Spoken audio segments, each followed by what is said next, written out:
Sir bag purse pouch কিছু পাওয়া যায়নি, আশেপাশে কিছুই পাওয়া যায়নি স্যার।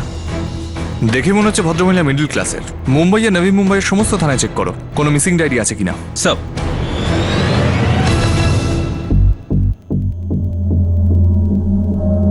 মনে হচ্ছে এনার মাথায় পাথরের আঘাত লেগেছে। আমরাও লাশের পাশে একটা পাথর পড়ে থাকতে দেখেছি। দম বন্ধ হয়ে এনার মৃত্যু হয়েছে। এনার বয়স 60-65-র মধ্যেই হবে।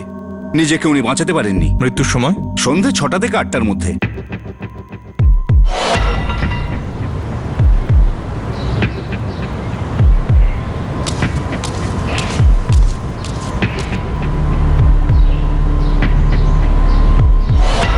এনার বডি আমরা একটা আন্ডার কনস্ট্রাকশন বিল্ডিং এর পাশে পেয়েছি। বিল্ডিং এর কাজ 1 বছর ধরে বন্ধ, কোনো ওয়ার্কারও নেই। বেশ নির্জন জায়গা, তাই ঘাতকের কাছে খুব সুবিধাজনক হয়েছে। কিন্তু প্রশ্ন, ইনি ওখানে গেলেন কেন? এটাও হতে পারে যে এনাকে কেউ নিয়ে গিয়েছিল। বডি থেকে আমরা কিচ্ছু পাইনি, আংটি, গয়না, কোনো দামি জিনিসই পাইনি। আমরাও মার্ডার স্পটে কোনো ব্যাগ বা কিছুই পাইনি।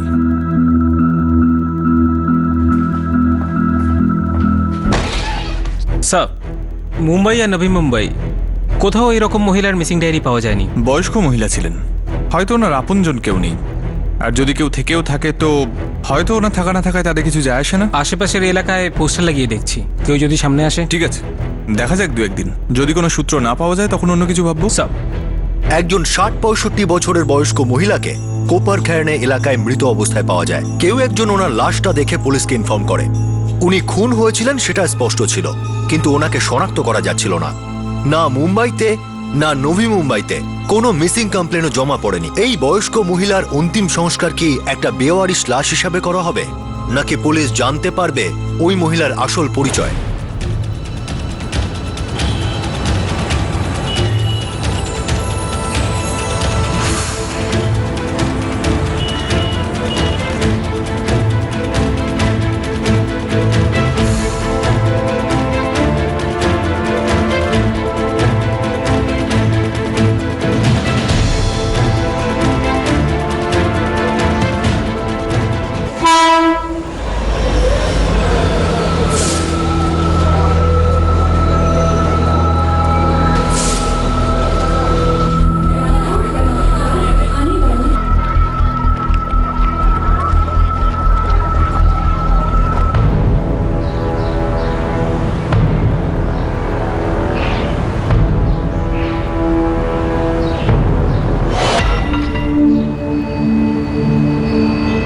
অটো অটো অটো স্টেশন, বসুন, চলুন।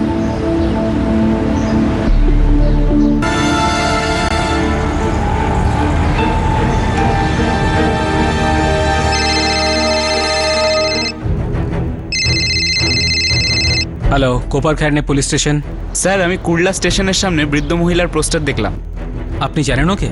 স্যার বেশি কিছু জানি না, কিন্তু এটা জানি যে উনি নেহেরু নগরে থাকতেন। ওখান থেকে 2-3 বার উনি আমার সঙ্গে শেয়ারিং রিক্সায় উঠেছেন। আপনার নাম? স্যার মন্দার। থ্যাংক ইউ মন্দার।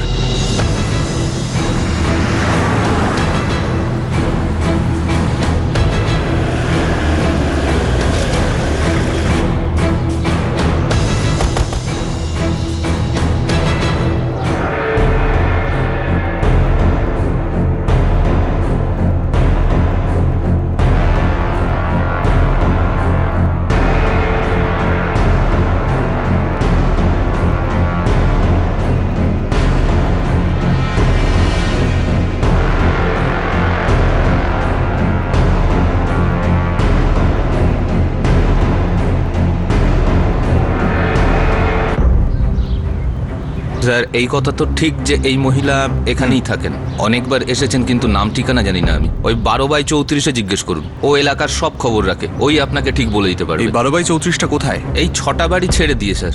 Okay sir. ইনি তো শান্তা মাসি, 3 দিন থেকে বাড়ি ফেরেনি। কিছু হয়েছে কি? ওনার বাড়িটা কোথায়? এই পাশের গলিতেই, 35/46। সাহেব, শান্তা মাসি 19 তারিখ সকালবেলা বেরিয়েছিলেন।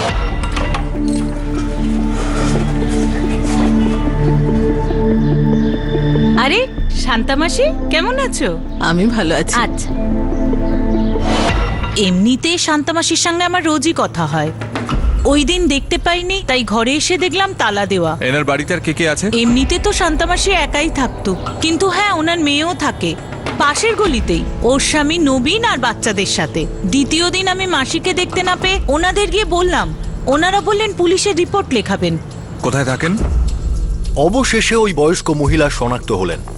ওনার বাড়ির খোঁজও পাওয়া গেল, আর এটাও জানা গেল যে ওনার মেয়ে এবং জামাই আছে যাদের ওনার নিরুদ্দেশ হবার কমপ্লেন করার কথা ছিল। কিন্তু মুম্বাইয়ের কোনো থানা থেকে কোপার খেরানে পুলিশ কোনো মিসিং রিপোর্ট পায়নি।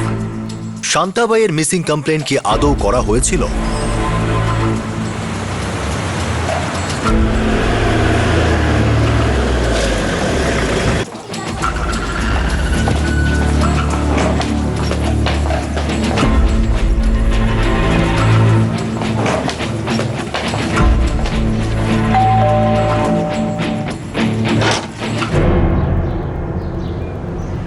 দক্ষা, হ্যাঁ সাহেব, মায়ের কি হয়েছে? সেটাই তো জানতে এসেছি।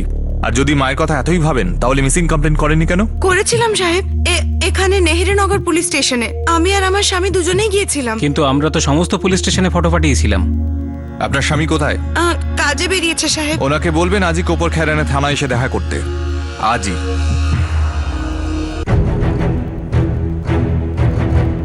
হ্যাঁ, 21শে সেপ্টেম্বর রাত 9টায় দক্ষা আর নবীন ফাটকে একটা মিসিং ডায়েরি করেছিলেন।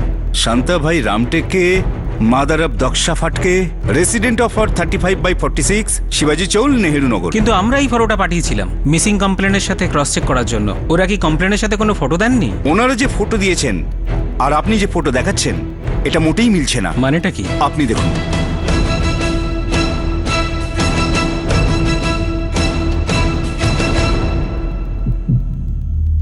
সাহেব, আমার কাছে মায়ের এই ছবিটাই ছিল। আপনার মা এতদিন ধরে নিখোঁজ ছিলেন, আপনি ওনাকে খোঁজার চেষ্টা করেননি? আসলে স্যার, শাশুড়ি মার কোনো লোকজন পছন্দ ছিল না, উনি একাকী থাকতেই ভালোবাসতেন। সাহেব, উনি প্রায় ওনার নাতনি মানে আমার ভাইজির কাছে গিয়ে থাকতেন। আমি ভেবেছি ওখানেই গেছেন। কোথায়? কোপার খেরনেতে, আমার দাদার মেয়ে মাধুরী রামটেকের ওখানে। আর আপনার বড় ভাই কোথায় থাকেন? উনি আর নেই। 10 বছর আগে ও আর বৌদি রোড অ্যাক্সিডেন্টে মারা গেছে স্যার।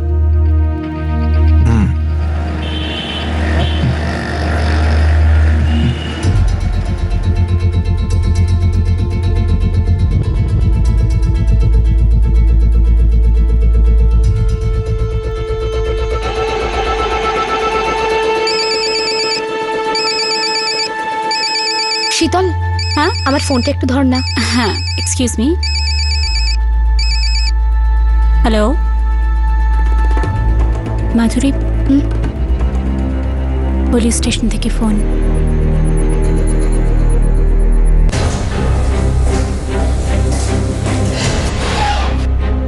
কি হয়েছে ঠাকুমার? কেউ ওনাকে খুন করেছে। কি? কে করেছে? কিভাবে হলো এইসব? 20 তারিখ সন্ধ্যেবেলা তোমার ঠাকুমা খুন হয়েছেন। আমরা ওনার বডি কোপার খেরানের একটা আন্ডার কনস্ট্রাকশন বিল্ডিং এর পাশে পেয়েছি। কোপার খেন? কিন্তু 20 তারিখ রাতে তো ঠাকুমা পৌঁছে গেছিল করলাতে। তুমি কি করে জানলে? স্যার, আমাকে আয়শা বলেছিল। আয়শাকে? স্যার, আমার ফ্রেন্ড, ও আমার সাথেই থাকে।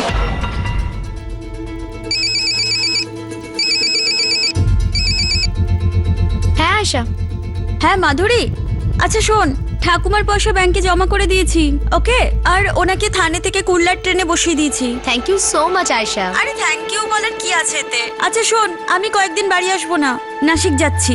কেন হঠাৎ এরকম প্ল্যান? না না, কোনো সিরিয়াস ব্যাপার না, ওই আর কি কিছু কাজ আছে, কয়েকদিন পরেই ফিরে আসবো। এই আমি এখন রাখছি, ফোনের ব্যাটারি লো। ওকে আচ্ছা ঠিক আছে, চল বাই। Okay by.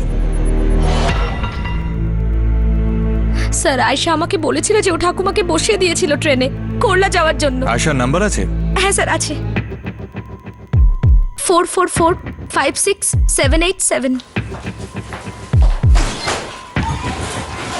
এই টাকা পয়সার ব্যাপারটা কি? স্যার, ওই দিন ঠাকুমা এসেছিল আমার কাছে কোপার খেরনেতে, এই তখন ধরুন 10টা হবে হয়তো।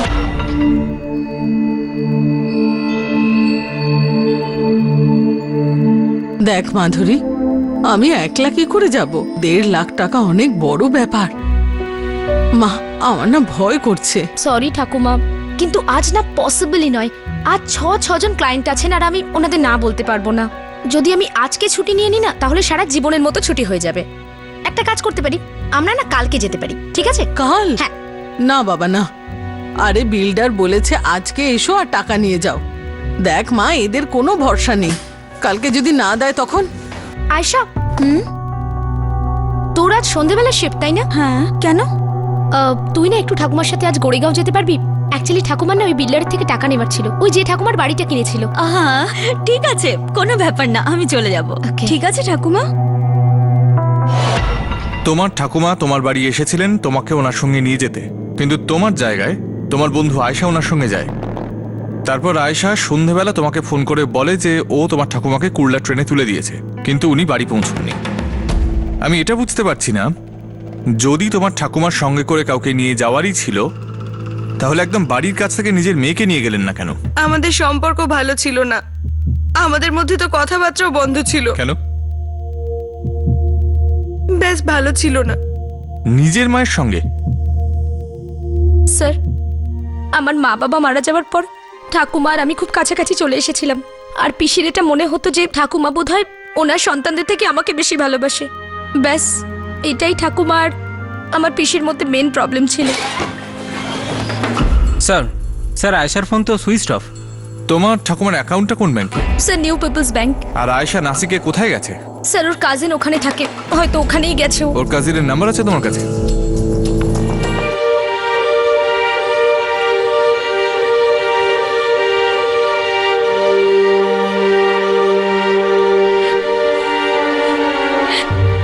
ঠাকুমা,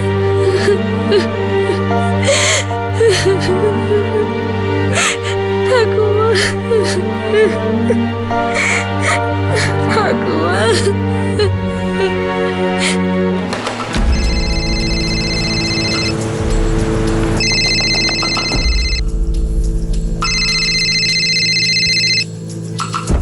হ্যালো। হ্যালো, নুসরাত বলছেন? হ্যাঁ, কোপার খায়রানে পুলিশ স্টেশন থেকে পিএসআই কদম বলছি। আয়েশা আছে? আয়েশা? ও তো এখানে নেই। কেন, কি হয়েছে? 20 তারিখের রাত্রে ও ওখানে আসেনি। না, আমি গত 4 মাস ওর সাথে দেখা করিনি।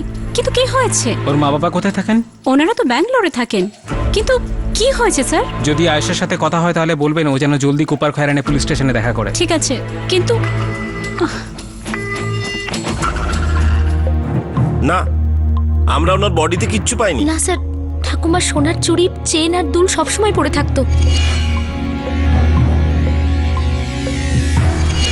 কিন্তু আমরা যখন ওনার বডি পেলাম তখন কোনো গয়না ছিল না।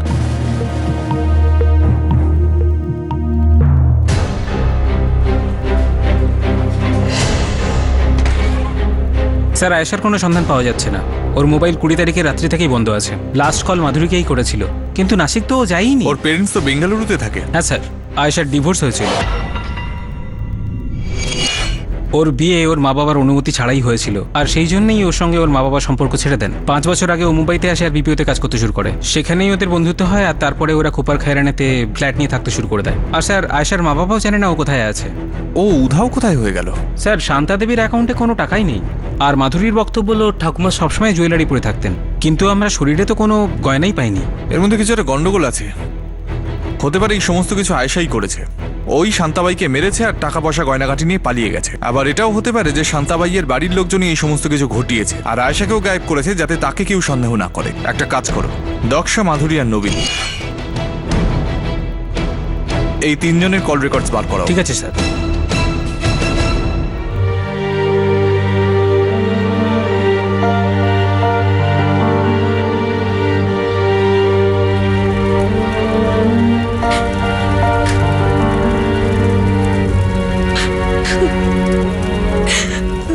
ওই বয়স্ক মহিলার অন্তিম সংস্কার বেওয়ারিশ লাশের মতো হলো না। উনি ছিলেন কুর্লার নেহেরু নগরের বাসিন্দা শান্তাবাই রামটেকে। উনি সেই দিন খুন হয়েছিলেন যেদিন উনি বস্তি উন্নয়নকারী বিল্ডারের থেকে টাকা নিতে গিয়েছিলেন। শান্তাবাই যে টাকা নিয়েছিলেন সেটা পাওয়া যায়নি, শান্তাবাই যে গয়না পরেছিলেন তাও পাওয়া যায়নি। আর তাছাড়াও শান্তাবাইয়ের সঙ্গে যাওয়া মাধুরীর রুমমেট আয়েশা, সেও গায়েব ছিল।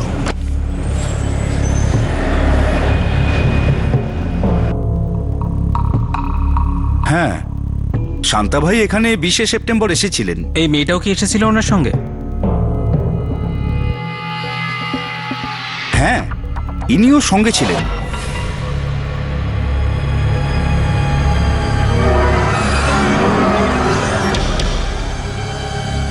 গুনে নিন। মা গুনে নে। ইনফ্যাক্ট এই মেয়েটিই টাকাটা গুনেছিল।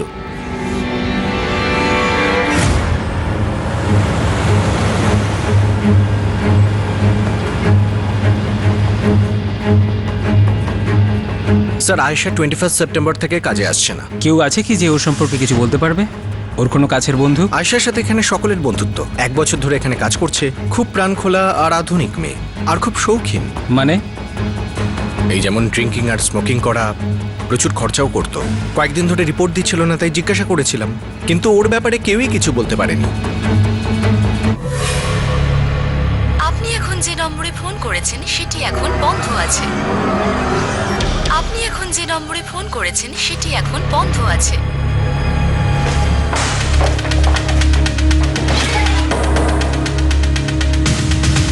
স্যার, মাধুরী, দক্ষা আর নবীন, 3 জনের ফোন রেকর্ড স্ক্যান করেছি, একদম ক্লিন।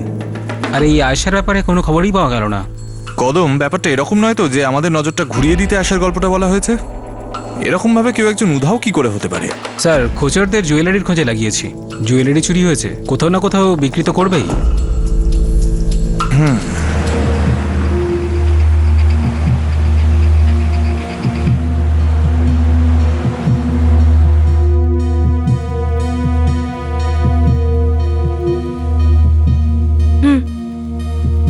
আমার মনে হয় পুলিশের সন্দেহ আমাদের উপর। আর আমার মাধুরীর উপর, কারণ ওই জানতো তোমার মা বিল্ডারের কাছে টাকা নিতে যাচ্ছে। কয়েক সপ্তাহ এভাবেই কেটে গেল, কোনো সূত্র পাওয়া যাচ্ছিল না। আয়েশা কোথায় যেন উধাও হয়ে গিয়েছিল, ওরও কোনো খোঁজ পাওয়া যাচ্ছিল না। আর তারপর হঠাৎ এই কেসের সঙ্গে যুক্ত একটা বড় খবর এলো, যেটা এই কেসের ইনভেস্টিগেশনে একটা নতুন দরজা খুলে দিল।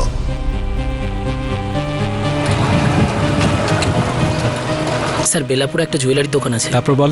স্যার, 22 তারিখে ওই দোকানে কিছু গয়না বিক্রি হয়েছিল, সব সোনার জিনিস, কানের দুল, হার, হাতের চুড়ি। স্যার, বলে কি একবার চেক করে নিন, হতে পারে সেই মহিলা যার কথা আপনি আমাকে বলেছিলেন। দোকানের নাম? এগুলো কে এনেছে? স্যার, একটা মেয়ে আর একটা ছেলে ছিল। নাম তো আপনি জানতে চাননি? না স্যার, নাম তো জিজ্ঞেস করিনি। এদের মধ্যে কেউ ছিল? এটা তো বলতে পারবো না স্যার।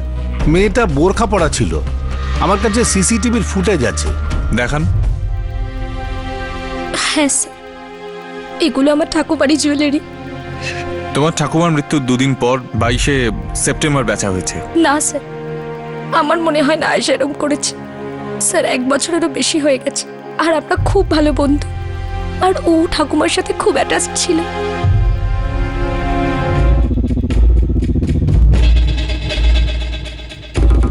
খুব ভালো করে মুখটা ঢেকে রেখেছে, ডেফিনেটলি নিজের আইডেন্টিটি লুকোনোর চেষ্টা করছে। স্যার, কিন্তু এর সঙ্গে যে লোকটা আছে সে কিন্তু নবীন নয়। কিন্তু এই মহিলাকে হতে পারে, আয়েশা, দক্ষা না মাধুরী? ও যেই হোক সেটাই ছেলেটাই বলতে পারবে। এই ছেলেটাকে খোঁজো, হতে পারে এর মধ্যে আয়েশা, দক্ষা কিংবা মাধুরী ইনভলভড, কিন্তু আমাদের কাছে এখন কোনো প্রমাণ নেই। স্যার,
আজ সকালে পুলিশ এসেছিল। কি জিজ্ঞেস করছিল? তোর ব্যাপারে জিজ্ঞেস করছিল, আর জিজ্ঞেস করছিল তোর কোনো বয়ফ্রেন্ড আছে না। না, আর হ্যাঁ, একজন ছেলের ফটোও দেখিয়েছে।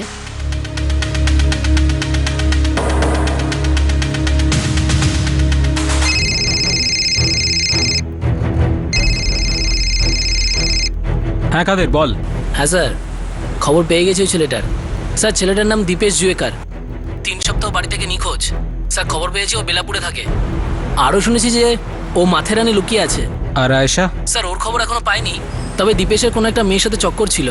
মাথেরনে কোথায়? সেটা এখনো জানা যায়নি স্যার। আমার ছেলেরা এখনো খোঁজ খবর নিচ্ছে। আপনি মাথেরানে আসুন, ততক্ষণে সব খবর পেয়ে যাবো আমরা।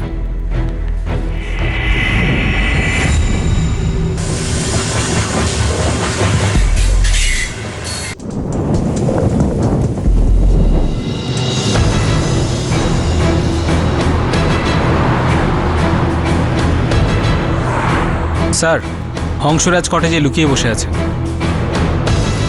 কতদিন লুকোবে?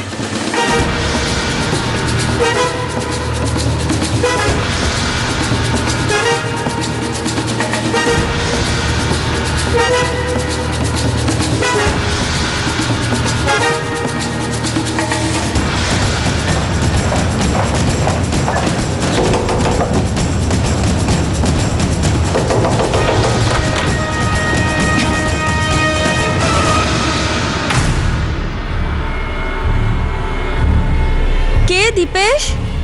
তুই বল, ওটা কে? আরে কে? ওয়েলকাম। আমরা তো সন্দেহ করছিলাম যে মাধুরী আমাদের বোকা বানাচ্ছে না তো, কিন্তু আমি ভুল ছিলাম।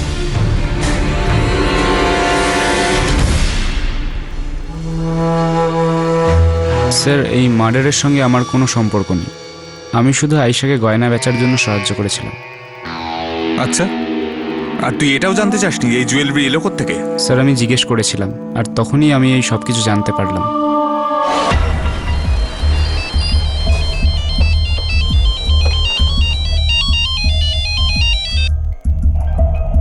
হ্যাঁ আয়েশা বলো।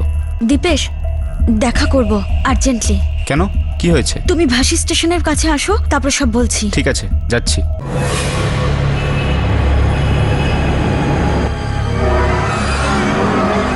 এগুলো কোথায় পেলে? ব্যবস্থা হয়ে গেছে, চলো এখন বিয়ে করে নিই। আয়েশা এতে হবে না, এতে কিচ্ছু হবে না। আর আমাদের সেরকমই অবস্থা হবে যেমন তোমার প্রথম বিয়ের পর হয়েছিল। দীপেশ, আমার কাছে আরো আছে, তুমি ধরো। দেখো কত টাকা, আমরা একটা নতুন জীবন শুরু করতে পারি। অনেক দূর, অনেক অনেক দূর চলে যাব। আমার বাবা মার থেকে টাকা পয়সা চাওয়ার কথা ভাবতেও পারি না। আমরা একটা নতুন জীবন শুরু করতে পারি দীপেশ। কিন্তু এগুলো তুমি পেলে কোথা থেকে?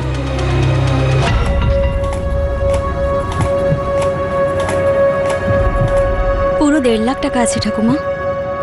মাসিমা, আমাকে মাত্র 2 মাস সময় দিন, আমি নতুন কলোনিতে অ্যালটমেন্ট করিয়ে দেবো। একদম দারুণ ঘর। অনেক ধন্যবাদ আপনাকে, খুব ভালো হয়েছে আয়েশা তুই আমার সঙ্গে যে এসেছিস, না হলে কি যে হতো। আরে ঠাকুমা, এসব কি বলছো? মাধুরী আসেনি, আমি এসেছি, তাই না? একই তো ব্যাপার। তুই সত্যি খুব ভালো মেয়ে। শোন না, আমার আরেকটা কাজ করে দিবি? আমাকে না ব্যাংকে যেতে হবে, এই টাকাটা জমা করতে হবে তো। তুমি এই টাকা ব্যাংকে রাখবে? আরে তবে না তো কি, আরে এতগুলো টাকা আমি আমার ঘরে রেখে দেবো নাকি? যদি কেউ চুরি করে নেয় তখন আমি কি করব? আরে মাধুরীর বিয়ের জন্য আমার এইগুলো জমা করতেই হবে। ঠাকুমা, আচ্ছা ব্যাংকে টাকা রেখে তোমার কি হবে? দেখো দেখো, আমার কাছে একটা আইডিয়া আছে। তুমি একা থাকো, আবার মাধুরীও। তোমরা দুজন একটা ফ্ল্যাট কিনে নাও না, আর ওখানেই থাকো একসাথে, আমাদের ওখানে। আয়েশা, আমি এতটা বোকাও নই। আরে 1.5 লাখ টাকায় মুম্বাইতে কেউ ফ্ল্যাট পায় নাকি?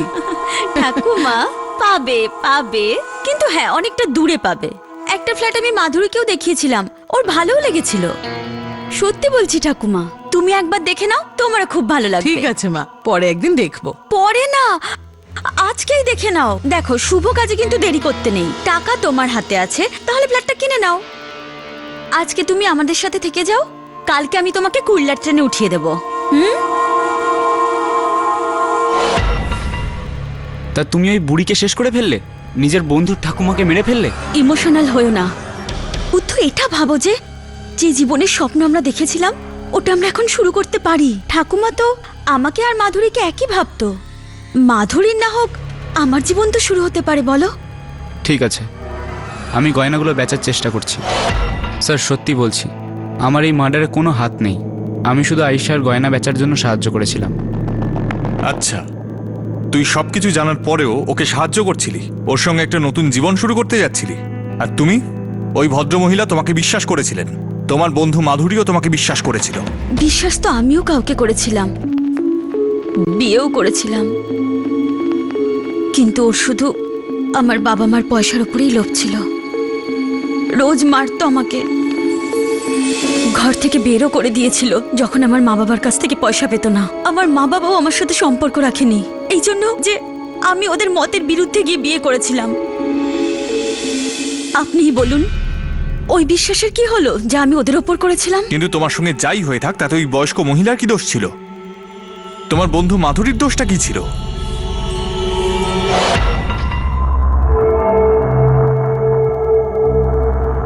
আয়শা, এ আমায় কোথায় নিয়ে এলি? কি দেখাবি আমাকে? ঠাকুমা, তুমি আমার সাথে চলো তো, এখানে একটা দারুণ ফ্ল্যাট আছে। এই বিল্ডিংটা তো শুধু অর্ধেকই হয়েছে, মনে হচ্ছে কাজ হচ্ছে।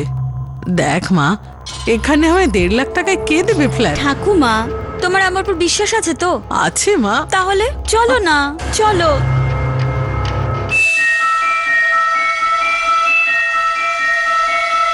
আয়েশা, এসব কি ঠাট্টা করছিস আমার সঙ্গে? কোথায় নিয়ে এলি আমাকে? সরি ঠাকুমা, আমি মজা করছি না। কি? ঠাকুমা, এই যে তোমার কাছে টাকা রয়েছে, ওতে আমার জীবন তৈরি হয়ে যাবে। এসব কি কথা বলছিস তুই? এই টাকা আমার চাই ঠাকুমা। না, এই টাকা আমি দেব না। এসব ঠাট্টা তামাশা বন্ধ কর। আমি একেবারে সিরিয়াস ঠাকুমা।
তুমি সত্যি এটা ভেবেছিলে যে একজন বয়স্ক মহিলাকে খুন করে তার টাকা গয়না সব হাতিয়ে নিয়ে তুমি একটা নতুন জীবন শুরু করবে? স্যার, এটা তো আপনিও জানেন যে সারা জীবন কেউ সততার সাথে বাঁচতে পারে না। অসৎ পথ অবলম্বন করে কখনোই জীবনকে সুন্দর করে তোলা যায় না। কেউ তোমাকে এটা শেখায়নি?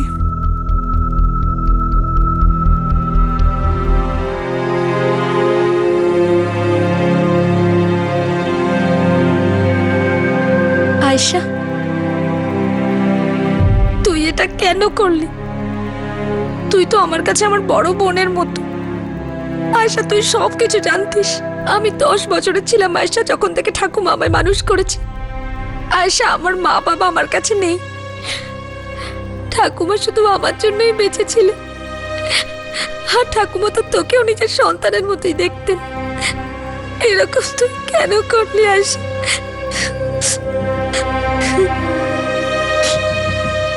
প্লিজ, প্লিজ আমায় ক্ষমা করে দে। আমি রিয়েলি সরি।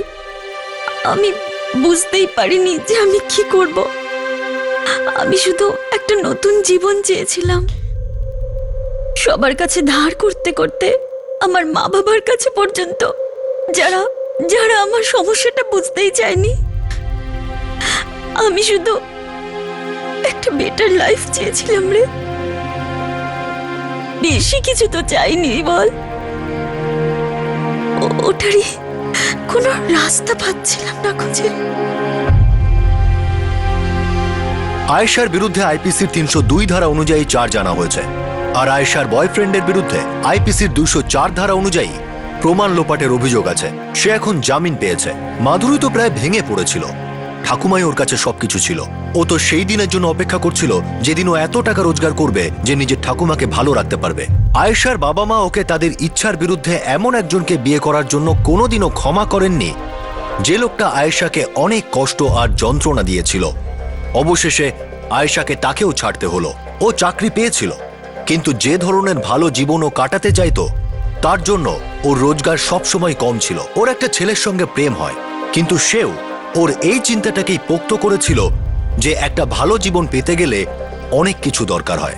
কয়েকদিন আগে 2012 ডিসেম্বরের শেষে চেন্নাইতে একজন অটোরিকশা ড্রাইভার আর তার দুজন বন্ধু মিলে একজন বয়স্ক মহিলাকে মেরে তার গয়না লুট করেছিল। এই তিনজনেরই নিজের স্বপ্ন, নিজের ইচ্ছা পূরণের জন্য অনেক টাকার দরকার ছিল। আজকাল প্রায় কেউ না কেউ খুন হয় যেখানে অভিযুক্ত একটা ভালো জীবনের আকাঙ্ক্ষায় কাউকে খুন করে তাকে লুট করে পূরণ করতে চায়। কত বিপজ্জনক আর আশ্চর্যের বিষয় যে কিছু লোক এভাবে ভাবে যে তারা নিজেদের জীবন তৈরি করতে পারে অন্য একজনের জীবন শেষ করে দিয়ে তাকে লুট করে। এমন কি ব্যাপার যা মানুষকে এইসব করতে বাধ্য করে? মানছি যে সমস্ত জীবন সত্যি আর সততার ভিত্তিতে দাঁড়িয়ে নেই, কিন্তু এটাও তো একটা অনেক বড় সত্য যে কোনো জীবনই জোচ্চুরি, বেইমানি আর অপরাধের সাহায্যে বিকশিত হতে পারে না। আপনাদের সাথে আবার দেখা হবে ক্রাইম পেট্রোল 10 থেকে আরও একটা নতুন কেস নিয়ে। ততক্ষণ নিজের খেয়াল রাখবেন, সুরক্ষিত থাকবেন, আর মনে রাখবেন যে আপনি অন্য কারো জীবন শেষ করে কখনোই নিজের জন্য খুশি আর ভালো জীবন কিনতে পারবেন না। জয় হিন্দ।